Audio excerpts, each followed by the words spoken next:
Is there a common thread in how you approach deals across such different sectors?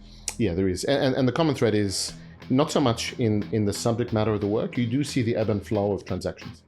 You know where the pinch points are going to be on transactions. Generally, in the sale documentation, where it's going to be more contentious than not. But it is common in the sense of client service and client orientation and client focus. What's the hardest part of making partner that nobody warns you about? The hardest part is to me anyway, was the people management piece. And it's not managing people per se, it's meeting them where they're at. Yeah. That's the hardest bit, because you want them to achieve their potential, and you want them to succeed. And that is a major thrill of being a partner. If you go back and tell your 2003 paralegal self one thing, what would it be? Be yourself. Welcome, Samy. Thanks for having me. Great to have you here, mate. You. So you started as a paralegal at Clayton Utz in 2003 and met partner in 2019. What kept you at the one firm up for over 2 decades? Yeah, it sounds pretty cliche, but it is the people. I had people who were very selfless with me.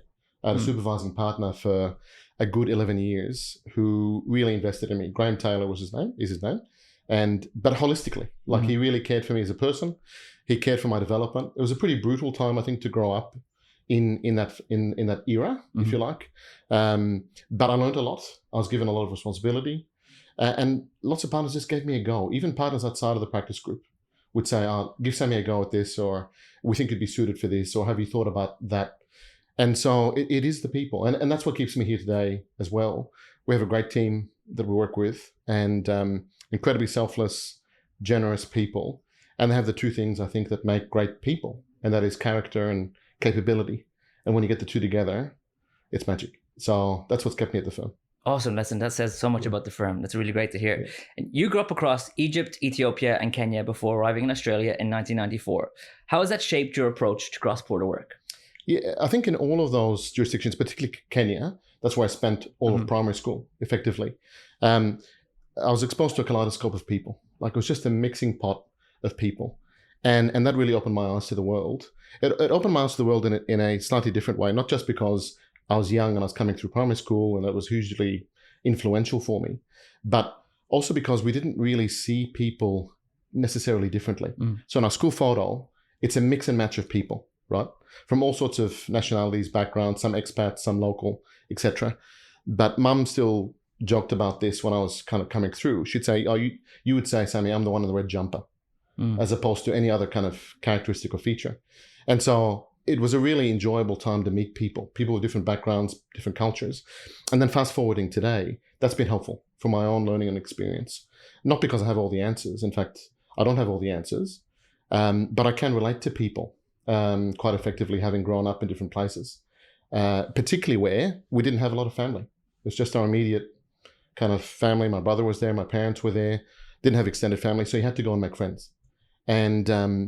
And that's been useful for cross-border work. And in saying all of that, as I said before, I don't have all the answers, but a good place to start with cross-border work, particularly cross-culturally, is how you want to be treated.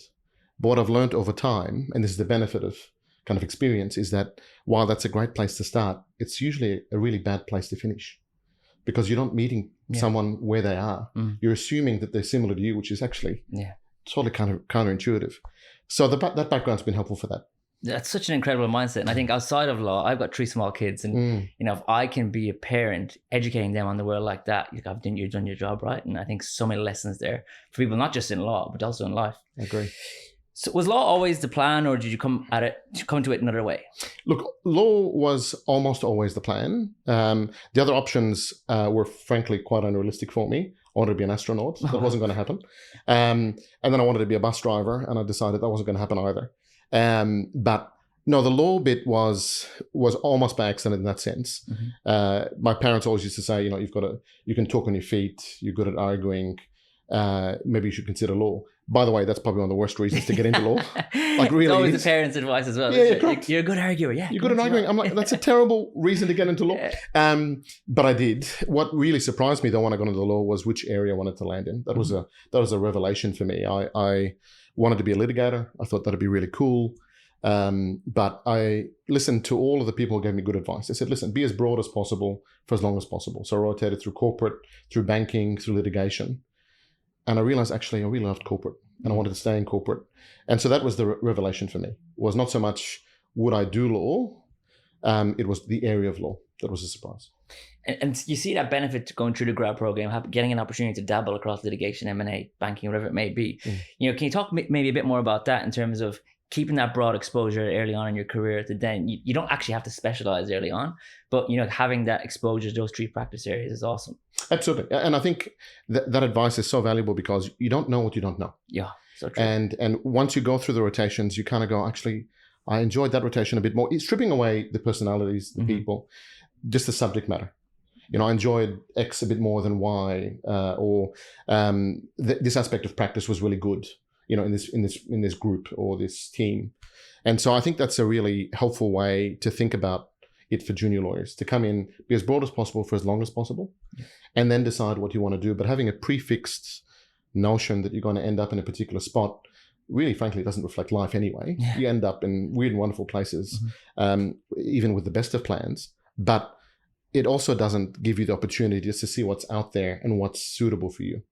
And so I think that's really good advice. Yeah, everyone's got a plan and you get punched in the face. And nothing like a good grad rotation to do that. That's right. So your practice spans energy, resources, transport, digital health, and manufacturing.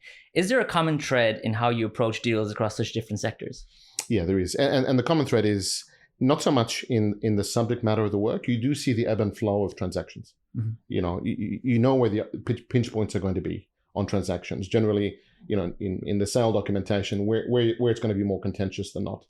But it is common in the sense of client service and client orientation and client focus. And it goes back to those 2 things that I mentioned before, that character and capability thing.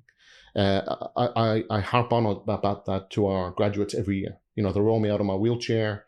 I've been doing it for 15 years now, where I'll talk to them about commercial law, but the end is always the same. And that is what makes a great commercial lawyer, what makes a great lawyer. It's the capability piece. It's being able to deliver on legal outcomes, but in a commercial context and being relevant to them. But people just don't talk about the character piece as much, which is frankly more important. Your yeses being yeses, and your no's being no's, and being selfless and being empathetic. And that is the common theme across transactions. And that's not just with clients, counterparties. Like, how are you going to negotiate with your eyes shut? You can't, or with your ears shut. The ability to empathetically relate to someone and understand why they're asking for what they're asking for and what their pinch points are. Those are the common themes across transactions, right across a range of industries. Awesome. And what are the biggest trends or challenges you're seeing in M&A across industries like energy, resources, and digital right now? So energy, the biggest challenge is a patchwork of legislation and policy across Australia, state and federal level. And that needs to be resolved, and that puts some headwind into M&A. When clients and investors are looking for some degree of certainty and predictability in their investment, a patchwork of different legislation, regulations, policy doesn't do that any favors. Across mining, the biggest at the moment is critical minerals. That's the kind of 2 words of the day, particularly from a national security perspective, national sovereignty perspective. That's not just in relation to foreign investment, but just our capacity to produce kind of the goods of tomorrow. Lithium batteries, feed into data centers, etc. And in data, it is the data center play.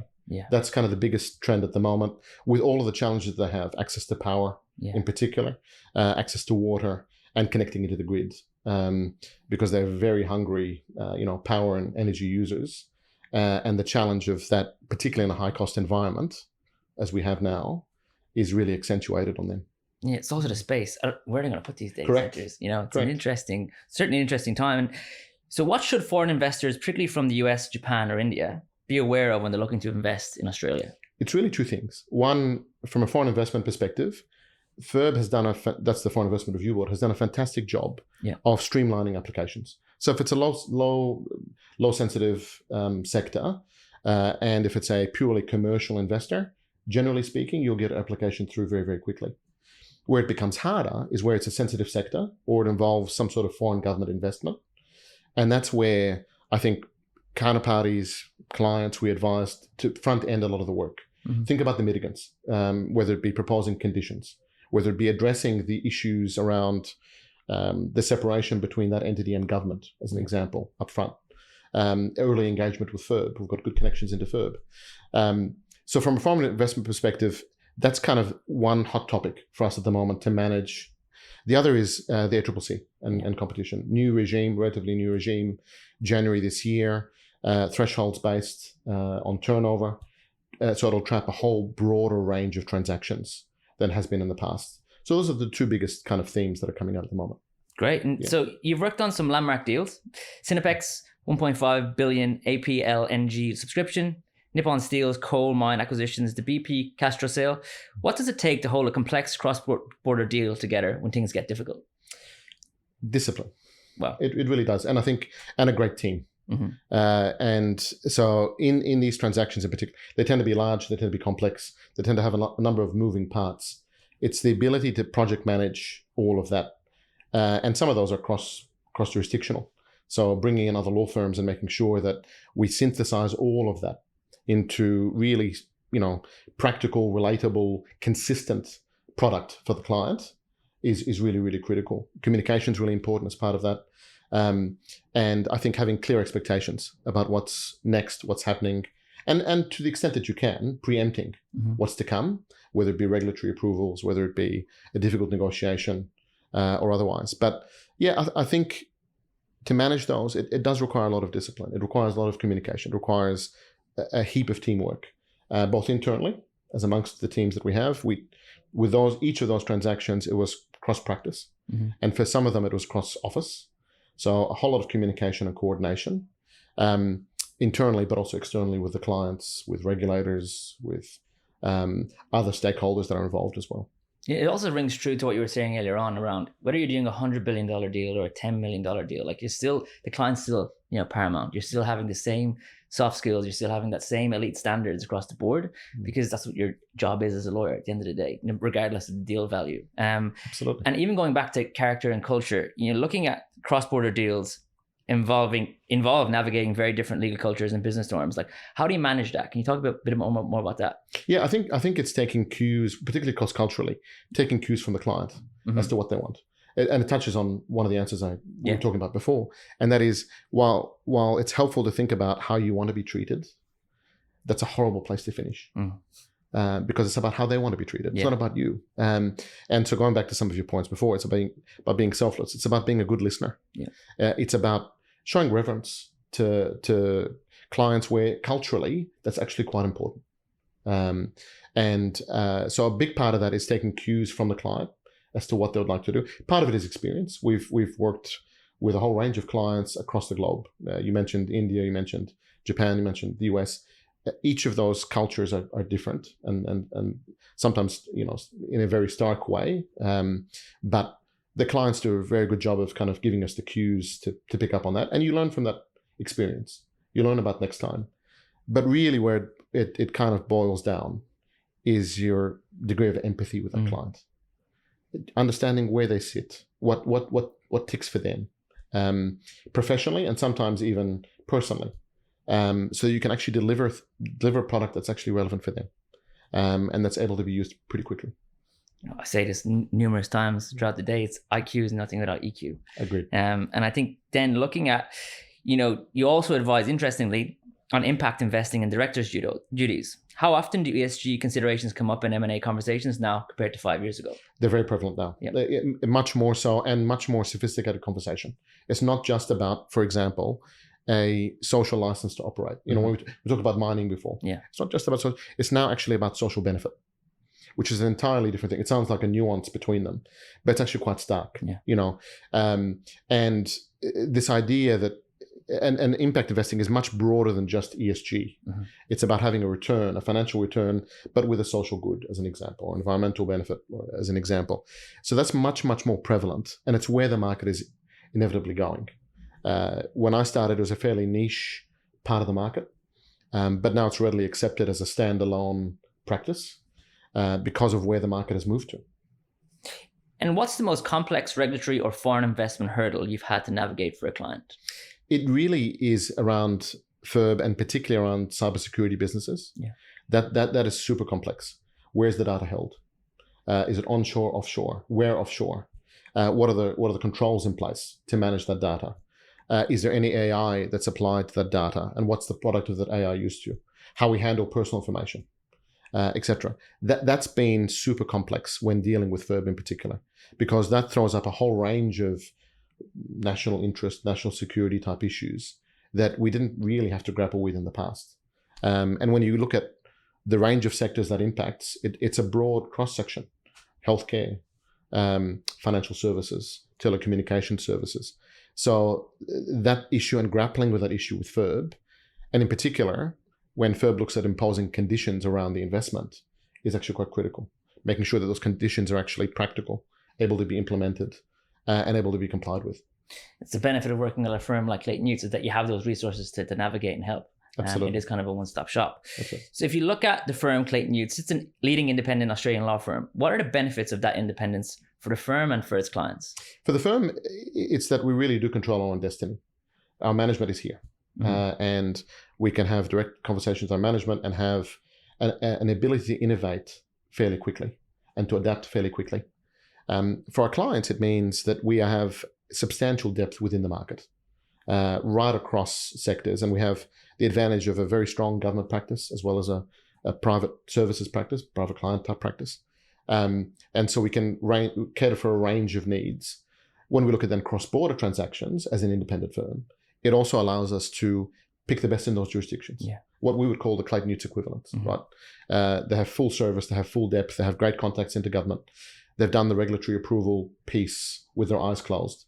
And so that's a real advantage for us to be able to say, no, we're actually picking the best in class for each of those jurisdictions, not because we've got a particular interest in one firm over the other, but because they've got the depth and expertise to service you with the same service standards that we know we can deliver for you as well. And for our people, it presents a good opportunity. You know, when they're looking for secondments, looking to go overseas, we can connect them with the best law firms in those jurisdictions and say, why don't you have a chat to X, Y, and Z? So those are the benefits. Your network is your network, right? And it's awesome to have that. That's it. So you sit on the Clayton Utz AI board, and we're the first distinguished fellow at the Centre for Legal Innovation. How is AI actually changing corporate law day to day? Day to day, look, it's everything from the client service delivery piece to thought leadership to the legal work. And if I can give you a couple of examples. So from a thought leadership piece, I sat down with our AI a few months ago now when we deployed it. I thought, okay, I'm going to try and do an article from scratch, just a thought leadership piece from scratch. It was about a government report, and I'll time it. It was about an hour and a half from beginning to end, reading the report, digesting it, producing the article, and having it ready for publication. And I thought I'll run the same exercise with the AI and see how we go. And it cut it down to about half an hour. And the first product, because the first product you're always kind of skeptical about, was actually very, very good. A very high standard, picked up all the points that I wanted to pick up with a great degree of accuracy. And reviewing that work is very, very quick because all the reference points are there and you can check that very quickly.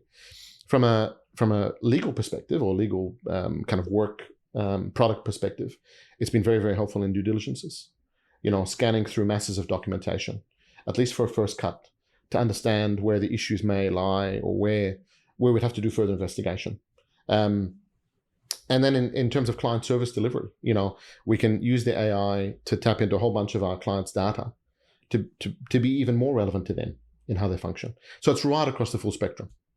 And I think for a forward-thinking organization, it's not a nice to have anymore. It actually is a requirement because I think it's so mind-blowing how advanced it is in such a short period of time. In the next 5 years, God knows what it's going to look like, but it's super exciting if you embrace it. So Absolutely. On that, then, what do lawyers need to be doing right now to stay ahead of it? I think the first thing they can do is put their fears to one side. Yeah. Like, I think there's a lot of anxiety around AI, particularly from a very selfish, what does it mean for me, right? Once you get past that, the other set of anxiety is the kind of hallucination type complex. You know, is it going to produce a product that's actually quite good? But I think the best thing to do for lawyers to embrace it is to actually experiment with it. Yeah. Like, play around with it, see its limits, see what it's best suited for. So if you look at the AI market of legal products, it's very fragmented.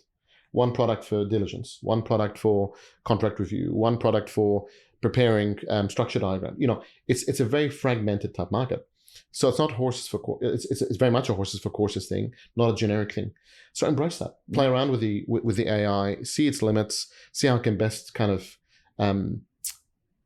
deploy things quicker.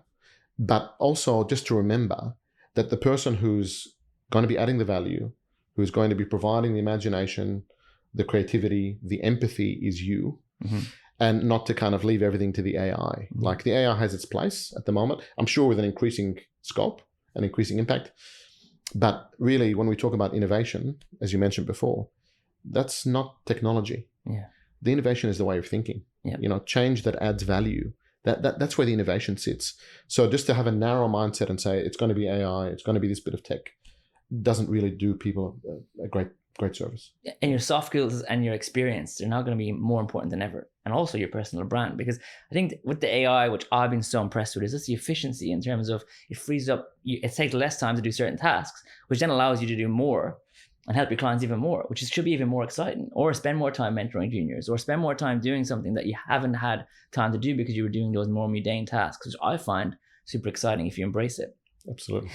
And so you've been mentoring lawyers since 2010 and have spoken about the difference between good and great lawyers. So what is that difference? The difference, I think, is in the capturing those two C's, the character and the capability. And that will change over time. So particularly for junior lawyers, when we talk about capability, it's the capacity to learn. It's the capacity to take on feedback. It's the capacity to ask questions and be curious and, dare I say it, even enthusiastic about what you're looking to do. Clients pick up on that. You know, the people you work with pick up on that. As that continues to develop, then over time, that capability piece looks a little bit different. You know, you go from a junior lawyer with struggling for things to say because you're not sure that you're saying the right thing in a meeting, or you're not sure of the broader context of the transaction, to kind of my point now, where in fact you're struggling to shut up. Where the real capability piece is adding value when it's required. It's effective listening as opposed to just talking, and it's exercising wisdom. The character piece, though, is kind of eternal. Like that is wholly in the hands of the person who's exercising that. Of course, we've got some great models of that. When I look at all of the mentors that I had through Clayton Utz, and there've been plenty, formal and informal mentors, the one thing that they had, in addition to legal excellence, was integrity. What that looks like for each individual, how it plays out, may look a little bit different, right? But that was a stalwart for my kind of upbringing as a lawyer. And I think that's what distinguishes a great lawyer from a good one. In fact, that character piece is so important. If you think about all the great sportsmen and women, news presenters, public personalities that were very good at what they did, right? So they had the capability down pat, but failed for whatever reason on the character piece. No one talks about them anymore. No one talks about their capability anymore because you failed on the character piece. And so that's I think the difference between good and great lawyers. Such great advice, and no one will ever forget how you made them feel, no matter what. So you've also been involved in diversity and gender initiatives at the firm. Why does that matter to you personally? It matters because it's the right thing to do. Fundamentally, it has other benefits for the firm. Don't get me wrong. Like our ability to innovate is so much more enhanced when we have diversity, diversity of thought, diversity of background, diversity of perspective, and applying that and having people the space to do that. The challenge in law, when we talk about diversity and innovation, is because we're largely precedent driven, moving away from that is actually quite hard. And giving people the space to think creatively and imaginatively, and dare I say it, even some degree of permission to fail, is actually quite hard for lawyers who are wound up in a particular way. You know, perfection. You must get it exactly right. Precedent. We've always done it this way. I don't know why you're thinking about it a different way. So diversity, to come back to your question, diversity is an important part in breaking that mold, in saying, no, maybe there is a better way. Maybe there is a better way that we haven't thought of. And having that mix of people behind that really does impact the outcomes we can produce. For sure. You know, I've got 3 small kids, 2 girls and a boy, and I think it lands on us as parents and also as mentors to really be showcasing that that's the right thing to do. And so there's a reason to do it because this is the way the future is going to look like. And I love that outlook. You've been published or quoted in around 200 articles. Has writing and speaking publicly changed the way you think about the law? It has, because in 2 ways. One, there's no better way to solidify what you know than expressing it simply. And I might be able to write, you know, advices, opinion pieces, etc., with some degree of prose. But when I think about the publications that we do, they have to be short form and punchy and relevant and direct. So it's helped me to be very, very concise about the product that I produce, but also to get to the main point, like very, very quickly. The second aspect of it, particularly when we talk about commercial law, is how that is relevant. Why am I writing this piece? Who's the audience? How can they best adjust it? How is it relevant for them? How will it actually make a difference for them? So the speaking and the writing piece has actually been quite important to develop those two skills. And thankfully, for me, the team has embraced all of that. Like if you look at our team, particularly for the junior lawyers, it's a great exercise in working through a particular issue to be able to express it in a very crisp, short, relevant way. And that produces better lawyers, I think. For sure. And then looking at your road to partnership, what's the hardest part of making partner that nobody warns you about? The hardest part is to me anyway, was the people management piece. And it's not managing people per se. It's meeting them where they're at. Yeah. That's the hardest bit, because you want them to achieve their potential, and you want them to succeed. And that is a major thrill of being a partner, is to see people, the light bulb moments for them, and to see them progress in their career. That is super exciting. That's what we're here for. Yeah, for sure. As kind of trustees of a partnership, right? We pass that on. But the hard thing for me is understanding how people tick. Yeah, because there's a stereotype of lawyers. Yeah, sure, A-type personality, whatever, extrovert, sharp elbow, however way you want to kind of paint the picture in your head. But the reality is, people are highly nuanced. People are very different. And I'll give you the best example. It's an embarrassing one for me, one of many. But COVID, I'd just become a partner. Lockdown came on, and I thought, okay, how am I going to pastorally care for the team in a really effective way? I know what I'll do. I'll be very deliberate about it. So I'd set a time in my diary every morning to check in with each individual member. I thought, wow, that's a great idea. Well done, Samy, right? Until the end of the second week of lockdown. And one of the lawyers called on the check-in call, and said, listen, Samy, I really appreciate what you're doing, right? But I'm quite an introvert. I don't need calls every day. I'll let you know if there's an issue. I'll give you a call. Why don't we do once a week or something? And I hopped off the call, embarrassed because I should have picked that up. Embarrassed also slightly because of the stalkerish type connotations that were coming through. But that taught me a valuable lesson in a very brutal, kind of simple way. And that is that the trick to leading people isn't about me. It's about them and being relevant for them and meeting them where they're at. And that was the biggest step for me, the biggest step change. Yes, of course, I was leading and managing people as a special counsel, as a senior associate. But it is another thing when you're entrusted with their career as a partner, and you're the one providing them with the work and the counsel. And so it's really the challenge for me, expressing it succinctly, is meeting our people where they're at in a really relevant way that really allows them to flourish and succeed in their own way. There's so many important nuggets there. That's great. If you could go back and tell your 2003 paralegal self one thing, what would it be? Be yourself. Yeah. I think the biggest thing I struggled with when I joined Clayton Utz was I just thought there was this persona I had to live up to. Yeah. Right? Like maybe I have to be a particular type of lawyer, wear a particular type of suit, particular color tie or whatever. Right? But the most liberating and refreshing thing that I discovered is that I wasn't hired because of a stereotype or a persona. I was hired because of who I was. And that's the biggest tip that I also give to our junior lawyers. Like when they say, what's your biggest tip? The biggest tip is to be yourself. Of course, unless you're a jerk, in which case try and be somebody else, right? And we joke with them. We say, look, even at the graduate events, you're sitting at a table of 5 people. If you're not sure who the jerk is, it's probably you, right? But it is about that. It's bringing your authentic self to work. It's about your background and your ability and your perspective being brought to bear because of who you are, not because of some picture of what a lawyer should talk like, walk like, quack like. That's the advice I'd give myself, and I can't tell you how liberating that is.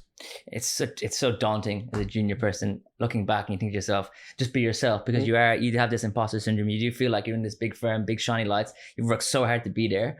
But I think that's such sage advice. And I think looking at someone who has achieved those highlights in their career, I think a lot of people can take confidence in that. Just go in there, be yourself. And I do think coming into this new AI world, that authenticity it's you. Nobody can replicate that. So you need to really let that shine through and need to be yourself. And if people don't like it, then you're probably not in the right environment. That's exactly right. What qualities do you look for when you're hiring or mentoring junior lawyers? I think at its base, it's how quickly they say thank you, and how quickly they say sorry. Yeah.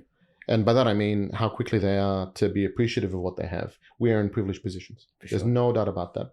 And if people come in and think to themselves, I am better than, or I am higher than someone else, you shouldn't be in a services industry. Mm-hmm. You shouldn't be in a professional services context, because how quickly you are grateful for what you have, I think is a great litmus test for how well you will serve someone else, genuinely, because you become, or your orientation is much more selfless. It's much more giving. It's much more empathetic. It's much more grateful for what you've got. The sorry bit, by that I mean it's how quickly you acknowledge your mistakes, because I think that's a true reflection on character. Yeah. And so I think once you get that character piece, the firm has got a phenomenal tradition of producing some really capable, technical, commercial lawyers. But we can't train those people without the thank yous and the sorries, the character piece. Frankly, you won't achieve your potential if you can't do that. So really, early on, I'm not looking for a particularly knowledgeable graduate. That's what we're here to help with. Mm-hmm. What I'm really after is, do they have the attributes to become one? Mm-hmm. And so that's really what I look for. It's so interesting you say that, because one of our clients, and this can be quite frustrating a lot of the times, you lose momentum, is the final round or the final stage of interviews, they bring the candidate for a meal in an offsite location, and it's how they are interacting. They see how they're interacting with other people, because they feel like in an environment like an interview, they can act a certain way. But and it's amazing the feedback we get on certain candidates that when they go to this lunch and they don't essentially get the role. I think it says a lot about people's outlook. That character piece. You can't. How are you in an environment where if you are going to a BD event? I think that says you might have the best grades, but who are you as a person? Absolutely, and how well you relate to other people. Yeah, exactly. Yeah. So moving on to some quick fire questions. Sure. And these are meant to be quick. Sure, I'll try and be quick. First thing you read in the morning. Emails. Best piece of advice you've ever received. It's not about you. The deal you're most proud of. This may surprise you, but a pro bono deal, matter that we worked on for a guy who had absolutely nothing and lost everything. Biggest misconception people have about M&A lawyers. We're just transactional. One thing Australia could do better to attract foreign investment. To relax. Book, podcast, or resource you'd recommend to every lawyer. Book I would recommend. Purpose-Driven Life. Podcast, this one. Yeah. Great answer. Thank you. The legal market in one word right now. Optimistic. What would you be doing if you weren't a lawyer? Something with modern history, teaching modern history or learning about it. I thought you were going to say astronaut. Oh, okay. Get that away. Yeah. What's exciting you most about the next few years? AI and our people. Boom. Awesome.